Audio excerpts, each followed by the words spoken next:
illa binusrin kecuali karena hendak menasehati aulida'i madzalimin atau karena menolak pedzaliman penganiayaan aulis syafa'ati atau karena hendak memberikan perbelaan fil maradi pada segala yang diridhoi Allah fadkhula maka masuklah olehmu wa ilal fatawa dan kepada berfatwa la yakunu musari'an tidak ada oleh orang alim yaitu buru-buru wa yaqulu dan ia mengucapkan is'al man yakunu ta'ala bertanyalah kamu kepada orang yang adalah dia yaitu ahli bagi berfatwa wa abajtihadan dan enggak ia akan ijtihad la yakunu ta'ayyuna yang tidak ada oleh ijtihad itu fardhu ain wa yaqulu dan mengucap ia la adri aku tidak tahu tidak lam yasbula apabila tidak mudah tidak bisa oleh orang alim wallahu a'lam bishawab. Saudara sekalian yang mulia, orang alim ada dua, ada alim dunia dan ada alim akhirat. Orang alim akhirat itu ada banyak tandanya. Malam hari ini kita akan memasuki tanda-tanda alim akhirat yang kelima dan yang keenam. Apa yang kelima? Indikator orang itu alim akhirat. Kata yai kita wa yakuna munqabidan anis sultanida alla yakuna alaihi yawman dakhila. Orang alim akhirat itu cirinya enggak mau dekat-dekat dengan penguasa, apakah itu presiden ataukah itu menteri, gubernur, wali kota, bupati, camat, lurah, terus orang alim akhirat kurang mau mendekat sama penguasa, baik itu penguasanya presiden atau bukan presiden. Kenapa? Karena orang yang bergaul dengan penguasa banyak madharatnya. Bisa saja dia memuji penguasa yang bukan haknya dipuji, sehingga ilmu yang kedudukannya lebih tinggi akhirnya rendah dan diatur oleh penguasa, padahal ulama di atas penguasa. Begitu sinfani minan nas idza saluha saluhan. Ada dua golongan, bila baik yang lain menjadi baik, demikian bila rusak yang lain jadi rusak. Ulama dan penguasa pemerintah. Maka ulama itu disebut ulama akhirat, tidak mau bergaul dengan penguasa, sebab bergaul dengan kuasa bisa penguasa bisa aja memuji-muji kekuasaannya, seakan-akan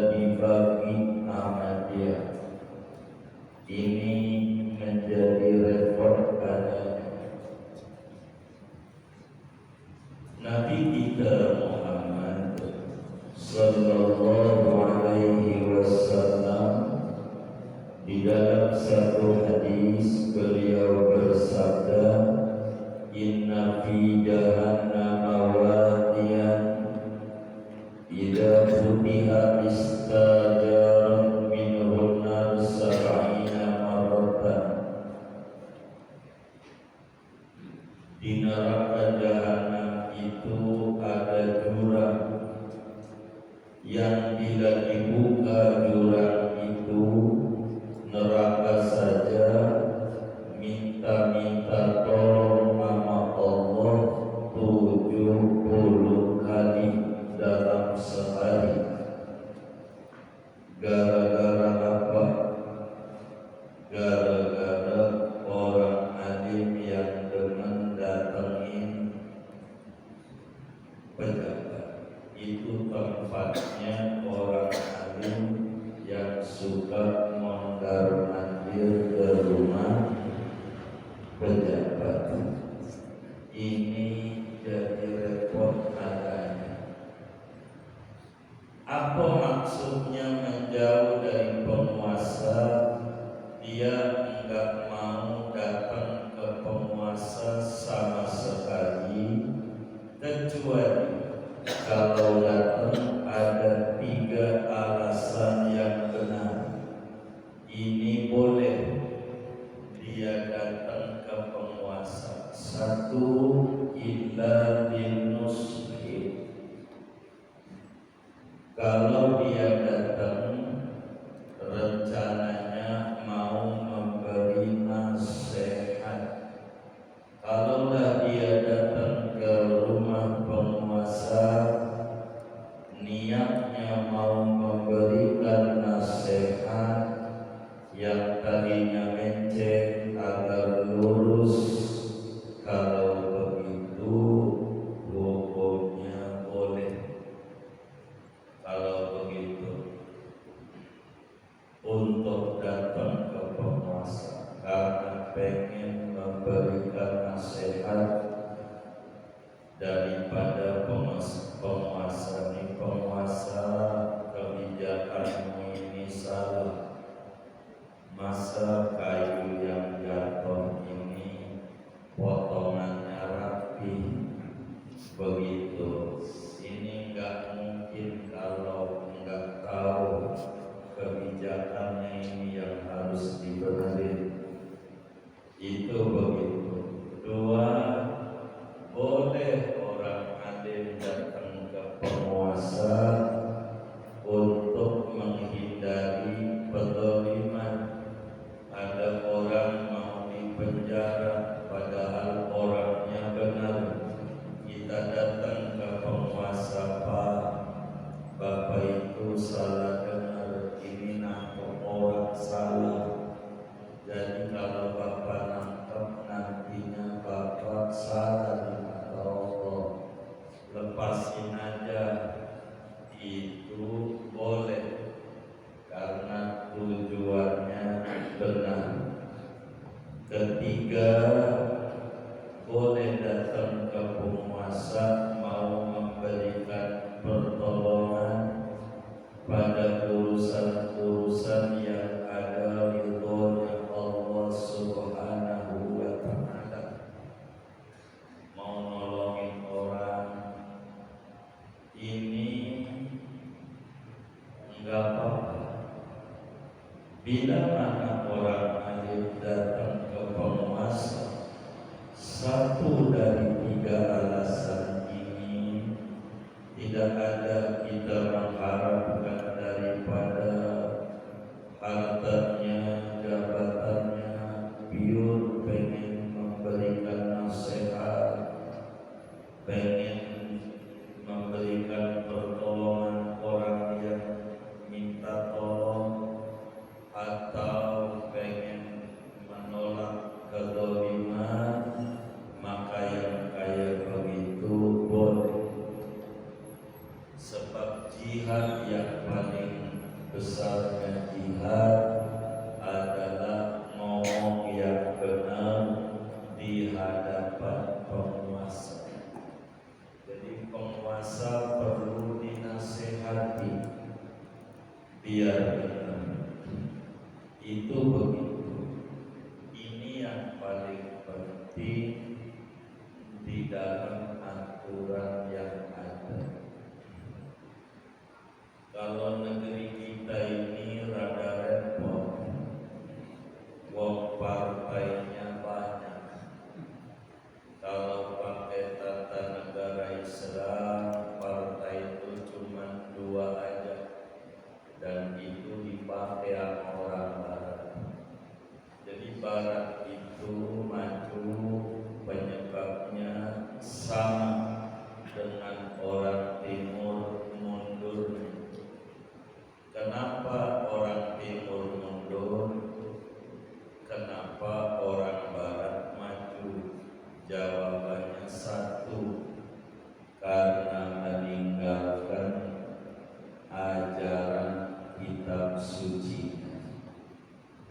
solusinya.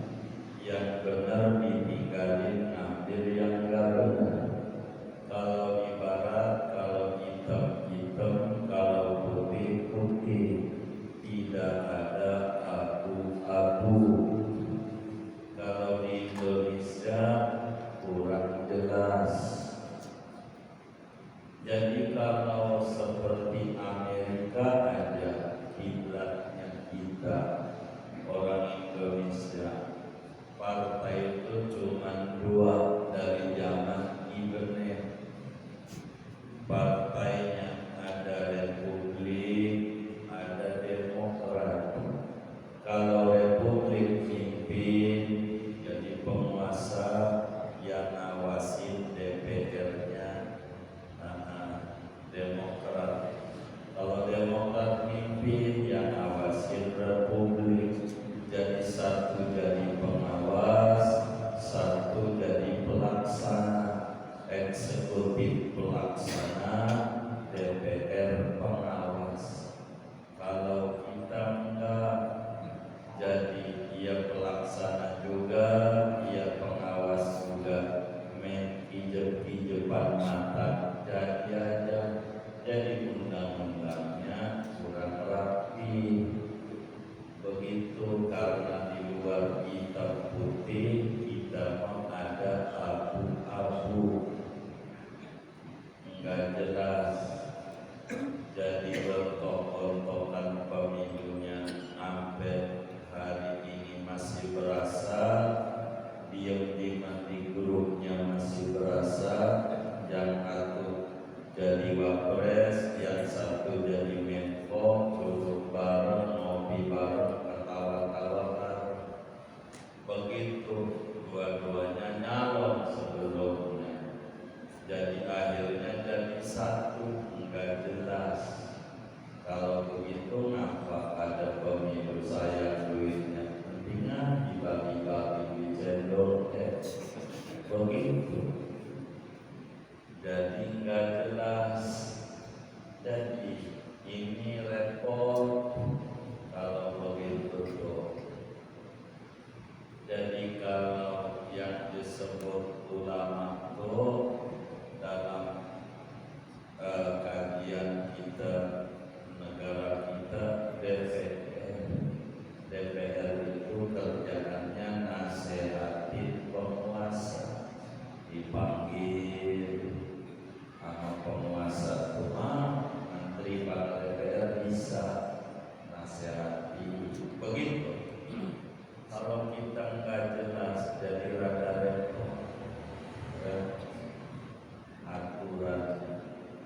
Ya tapi memang dibuat begini, sampai nggak hafal nama partai, nama ketua umumnya. Belum partai yang baru sebanyak. Saya belum dengar partai Istiqomah deklarasinya. Terhadap partai banyak Pak. Puyeng bisa. Dimana mau rapi, mau media aja puyeng. Gampangnya banyak banget atau lembaga-lembaga kecil-kecil. Mana nenek lagi nggak kebaca. Begitu boleh kayak begitu. Jadi yes, begitu kan. Gitu. Makanya di zaman Pak Harto paling enak, sampai ditulis di belakang Toto, enak zaman Kuto, di belakang zaman Pak Harto. Zaman Pak Harto partai ada berapa? Ada berapa? Ini enggak tahu nih. Ada berapa? Dua. Ada berapa? Ada dua. Cerdas. Zaman Pak Harto partai ada dua. Satu Golkar, enggak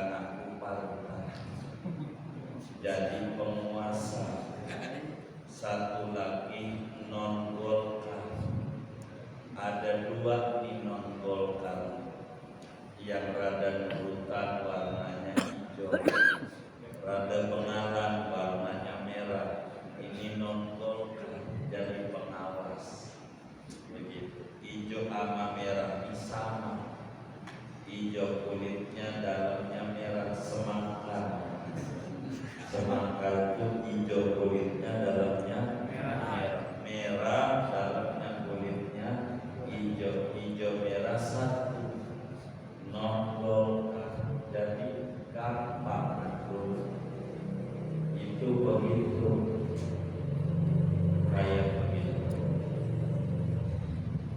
Untuk partai yang berbasis Islam namanya P3 zaman dulu,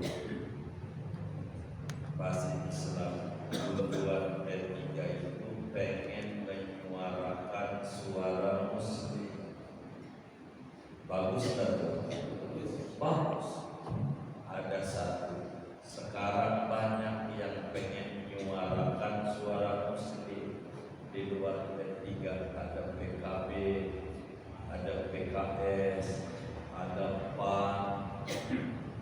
Ini partai-partai pengen menyuarakan Islam. Makin banyak dulunya Islam makin kuat apa makin lemah? Kuat. Nyatanya makin kuat makin lemah. Lemah. Ini tujuannya benar kagak? Oh itu saudara. Itu kan yang menggotong rame-rame banyak, enggak juga begitu. Jadi ulama akhirat itu ulama yang kurang mau dekat sama penguasa. Kurang. Kalau dekat penguasa bakalnya begitu ganti lagi penguasanya, jelekin yang kemarin cakap tambah kemarin memang ini tak lagi yang ini juga turun cepat bapak yang kemarin begitu kerjaan. Jadi muji-muji karena masih ada kekuasaannya, repot. Ini yang terjadi begitu. Lain dengan orang tua kita tanya, enak zaman Pak Harto apa yang zaman sekarang? Dia bilang enak zaman Pak Harto. Emang apa? Bini saya masih muda waktu itu. Kalau sekarang udah keren tuh. Ini repot nih alasannya. Repot. Iya. Emang begitu. Iya. Begitu. Maka kita orang ini ngalamin 7 presiden. Begitu. Ada Presiden Soeharto, ada Presiden Habibie, ada Presiden Gus Dur, ada Presiden Megawati, ada Presiden SBY, ada Presiden Prabowo. Iya, kalau Jokowi kelewatan. Iya,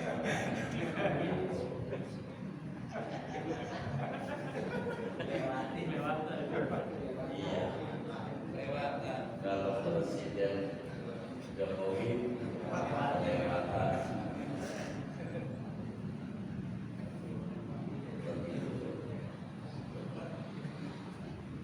Jadi ini ciri alim akhirat. Keenam, ciri orang alim akhirat itu dalam berfatwa enggak buru-buru menjawab.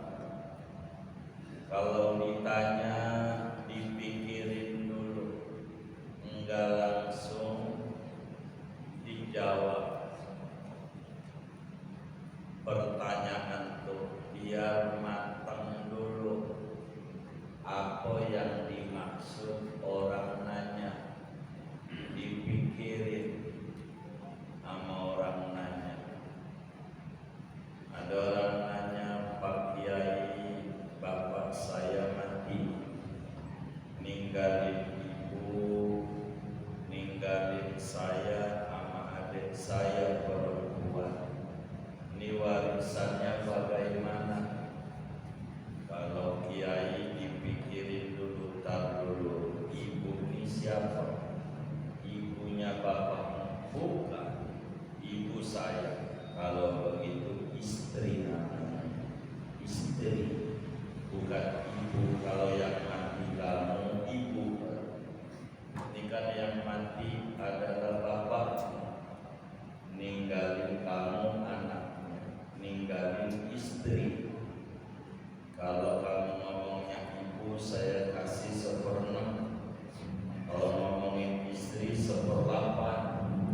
ntar jadi repot orang alim, ntar dibilang bagaimana pakai biji hitam haram, yang enggak haram merah putih gitu. Jadi biar jelas, begitu dipikirin dulu apa bedanya hitam sama merah, begitu apa bedanya hitam sama putih, begitu hanya beda warna, begitu dipikirin dulu sebelum kita jawab, supaya jangan asal-asalan kita menjawab hukum. Sebab orang alim itu warasatul anbiya, orang alim itu ahli waris para nabi, penerus dakwahnya nabi. Orang alim jangan asal menjawab, bakalnya menjadi salah. Begitu kata dia, maulid tidak ada di zaman Nabi, maulid tidak ada juga di zaman sahabat. Yang kagak ada di zaman Nabi, di zaman sahabat, namanya bid'ah. Bid'ah itu sesat, sesat itu neraka, maka maulid masuk neraka. Tuh begitu dia jawab. Ditanya lagi, Nabi zakat fitrah pakai beras enggak? Enggak ada beras zaman Nabi. Enggak juga zakat fitrah zaman sahabat pakai beras. Maka zakat fitrah pakai beras di neraka sesat. Yang zakat fitrah pakai beras bakal masuk, itu namanya kagak benar. Dipahami dulu isinya. Emang juga Nabi enggak makan nasi uduk, makannya gandum, makanan pokok. Beras itu makanan pokok, maka sama-sama makanan pokok. Bila gandum boleh, beras begitu. Namanya dipikirin. Nabi haji pakai onta, kita pakai mobil. Nggak ada mobil zaman Nabi, naik mobil masuk. Nggak begitu. Apa tuh onta? Onta tuh alat transportasi padang pasir. Kita naiknya Avanza dari Pondok Pinang ke Pondok Gede, itu namanya onta modern. Dari Pondok Gede naik Damri ke Cengkareng, Damri itu alat transportasi, namanya onta modern. Dari Cengkareng naik Garuda ke Jeddah, itu juga naik onta modern. Sama-sama alat transportasi. Jadi orang alim itu jangan asal ngoceh, kudu dipikirin dulu apa aja. Cuma speaker haram, karena zaman Nabi kagak ada speaker, tapi handphone punya. Di handphone ada speaker. Begitu. Kalau ada speaker handphone mau boleh, bagaimana? Namanya orang jelas. Peraturan itu harus rapi. Begitu. Di TV ada speakernya. Ada speakernya enggak? Kalau speaker ini haram, TV juga, handphone juga.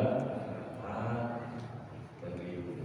Buang aja handphonenya. Cuman kalau mau dibuang, bilang saya di mana buang. Begitu.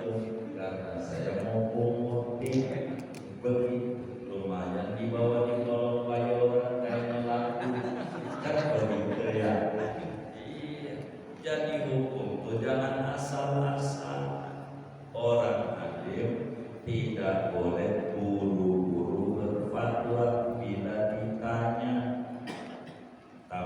dipikirin dulu, kalau nggak ngerti coba tanya Pak Anu, dia kayaknya ngerti hukum ini. Begitu, supaya kita jangan sampai mengata salah dalam hukum. Repot kalau udah kesalahan hukum.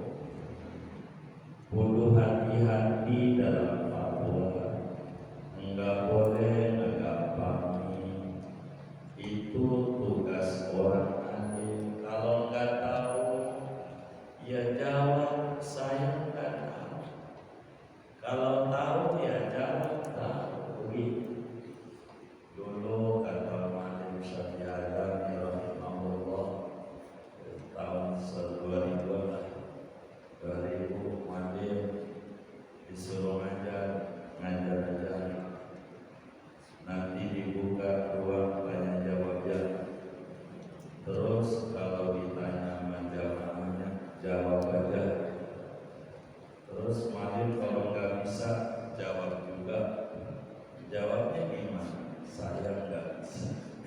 Tapi saya tanya yang bisa. Begitu kata Malim Sebera. Baik, maka ada ruang tanya jawab di mana majelis kita disuruh tanya jawab. Kalau nggak bisa dijawab, nggak bisa. Kalau bisa ya dijawab sesuai tuntunan agama. Begitu. Jadi kalau nggak tahu ya jawab nggak tahu.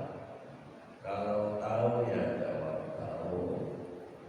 Begitu. Supaya jangan sampai sakit. Begitu. Ada orang alim zaman dulu suka mabok, minum minuman gitu, teh botol, cap kopi miring. Dia doyan mabok, lalu ditanya sama jamaahnya, "Yai, apa hukum minum minuman?" "Boleh, gak apa-apa," kata dia. Akhirnya lama-lama dia sadar hukum yang dia sampaikan salah karena emang dia doyan waktu itu. Akhirnya udah tua dia taubat, nangis sama Allah,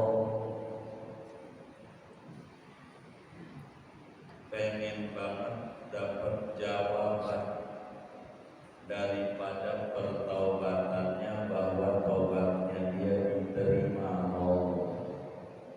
Setelah sekian lama sholat, Allah utus seorang nabi daripada nabi Bani Israel, datang ke rumah orang alim ini, nyampein bahwa taubatmu dari kesalahan fatwamu bahwa minum-minuman boleh, Allah terima taubatmu. Terus si orang alim itu bangun diri, ingkrak-ingkrakan, yes, taubatnya diterima. Kata tuh Nabi, "Tak dulu, jangan senang dulu. Gimana saya nggak senang? Uang taubat saya diterima Allah." Masalahnya yang minum-minuman ini banyak dari fatwa. Tenang Nabi, saya bakal fatwa lagi haram. Bukan itu, udah pada mati. Itu gimana tobatnya? Itu tanggung jawab kamu. Nangis. Inilah orang alim. Makanya yang begal-begal nasab itu repot tobatnya. Dia sih bisa besok lusa karena punya ilmu balik bahwa fatwanya salah nantinya besok lusa. Tapi banyak yang pada mati yang rusak. Itu repot. Maka orang alim itu enggak gampang-gampang berijtihad. Begitu, enggak begitu. Jadi repot aturannya. Yang enggak tahu bilang tidak tahu. Maka kata Imam Malik radhiyallahu ta'ala an, la adri nisful ilm, ngomongnya orang alim, saya tidak tahu separuh ilmu. Jadi kalau ditanya nggak tahu, itu udah cukup. Berarti kita dapat ilmu separuh ilmu dari pertanyaan, tinggal jawabannya yang kita belum tahu. Begitu. Jadi jangan suka orang alim menjawab enggak. Waktu Nabi ditanya oleh sahabat, ya Rasulullah, ikhlas itu apa? Nabi bilang, la adri, saya nggak tahu. Coba nanti ketemu Jibril, saya bakal tanya dia. Ketika ketemu malaikat Jibril, ditanya mana Jibril, ikhlas tuh? Kata Jibril, saya nggak tahu. Coba nanti kalau ketemu dengan Allah, saya akan tahu. Ini maknanya yang nggak tahu ya dijawab nggak tahu, yang tahu ya jawab tahu. Karena orang alim itu dituntut fatwanya sama orang, dan jangan sembarangan dia berfatwa, bakal bermasalah fatwa. Kalau dalam bab ijtihad, kalau enggak fardu ain jangan terima. Masih ada yang lain aja. Biar selamat. Begitu. Ini orang alim akhirat tuh enggak gampang, karena dia wakil Tuhan dan wakil Nabi, sehingga hukumnya harus dipikirin dulu. Jangan asal-asalan.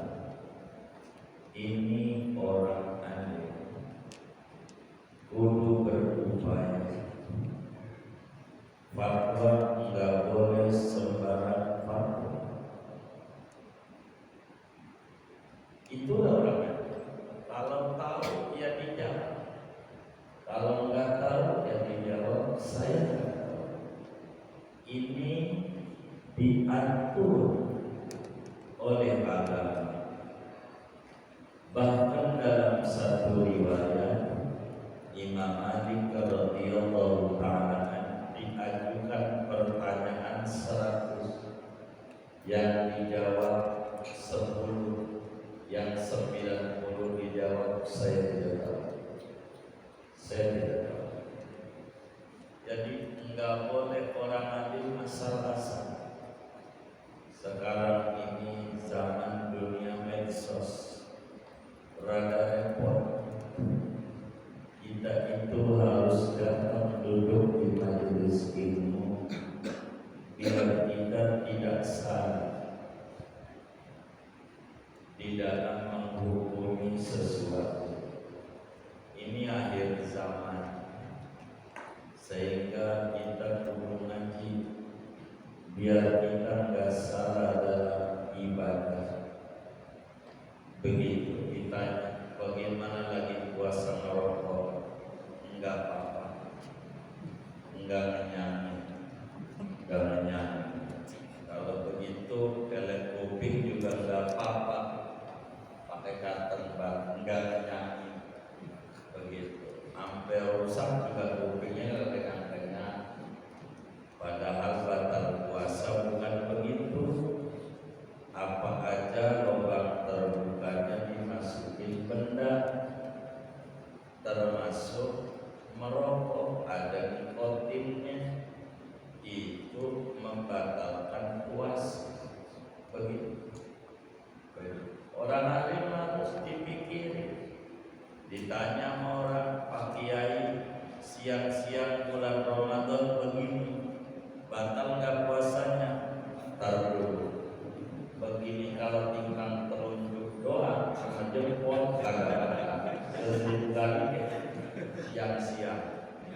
Tapi kalau maksud ente begini itu bersetubuh, ya batal. Orang alim begitu, enggak langsung batal, enggak timbang begini doang batal. Begitu, begini batal enggak? Batal enggak? Enggak. Begitu. Orang alim itu ditanya tuh dipikirin dulu arah pertanyaan mau kemana, supaya jelas orang alim. Jadi jangan sampai salah. Kadang bahasanya bersaing. Ada kiai mengeluarkan statement walaupun hafal Quran 30 juz, kitabnya mahir, fikih madzhab 4-nya jago, kalau masih merokok haram jadi imam. Itu dipikirin dulu supaya nggak salah. Iyalah masih merokok, kalau mau ngimamin ambilin dulu, sambil merokok. Kalau sambil merokok, iya haram jadi imam. Begitu nggak boleh. Jadi dipikirin dulu orang alim. Jadi enggak nyalahin langsung. Ada kiai bilang makmumnya pakai sarung BHS semuanya ada 200. Imamnya gajah duduk agak sah. Benar nggak? Benar nggak? Emang apa? Gajah. Begitu. Tapi kalau imamnya pakai sarungnya cap gajah duduk boleh sah. Kalau imamnya gajah duduk kagak sah. Jangan kurang ada dulu bilang bukan. Ini memang bahasaku begitu. Harus dipikirin. Jadi bagaimana kalau makmumnya pakai peci hitam, imamnya peci putih, enggak sah. Kalau peci putih jadi imam. Tapi kalau orang pakai peci putih boleh. Tapi kalau peci putih jadi imam enggak sah. Sebab dia kagak ruku, kagak sujud peci putih. Begitu. Jadi orang alim itu kalau ditanya dipikirin dulu, jangan langsung jebret hukumannya. Jangan begitu, jangan begitu. Ada orang jangan kaku, orang alim. Ada ketemu bocah tombak baru kemana? Lagi ngaji, jangan ngaji. Dohor ditanya baru ngaji. Sampai malam ditanya Isa baru masih ngaji, sampai jam 12 masih ngaji. Di mana ngajinya? Dari pagi sampai malam digardu belakang rumah, dilihat lagi megangin luncur, itu mengatur biji, bukan ngaji jaga ngaji contoh. Jadi belum tuh ngatur biji disingkat pakai ngaji.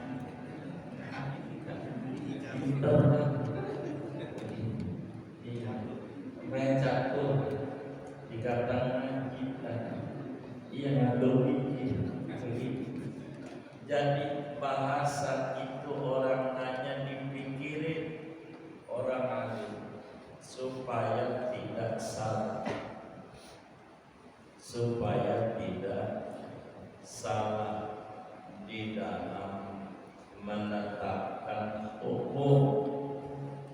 Dia kudu ditasawurin dulu, kudu ditasdik, kudu mengerti orang alim, biar jangan asal-asalan jawab. Begitu, asal-asalan jawab yang kagak. Begitu orang alim baca ratib haddad aja gak boleh, ini gerak. Begitu. Jadi ini udah agak benar yang kayak begitu. Ini ajaran kacau di akhir zaman. Jadi kita harus selektif. Ngeri di akhir zaman ini ngaji. Ada alim dunia, ada alim akhirat.